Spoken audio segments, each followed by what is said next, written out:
गतकाली कटक गांधी भवन ठारे केबी न्यूज ओडिशार बंधुमिलन कार्यक्रम सह संबर्धना उत्सव पालित हो जाइछि।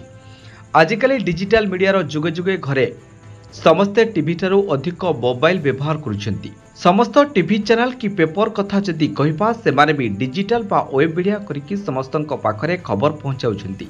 ए कार्यक्रम रे अतिथि भावे मीडियार परामर्शदाता और नेता इंजीनियर संदीप विश्वाल, फिदो राष्ट्र उपसभापति डॉक्टर प्रशांत कुमार दास, बीजेपी कटक जिला सभापति ललाटेन्दु बड़ू, आईनसभा सभापति विकास दास, कटक बारबाटी विधायक भाव टिकट पाइथिबा प्रकाश बेहरा, समाजसेवी ममता महांती, आईनजीवी सुमंत स्वाई जोग देथिले। संदीप विश्वाल केबी न्यूज विषय द्विपद कहवा सह समस्त सहयोग कामना करथिले। आगामी दिन में गरीब असहाय मानक स्वर उत्तोलन करने को प्रयास करेंगे बोली गणमाध्यम को निजर वक्तव्य रखिते। कटक और भुवनेश्वर सांबादिक भाई और भूणी को सम्मानित कर महत्व कार्य कर समस्ते धन्यवाद अर्पण करथिले।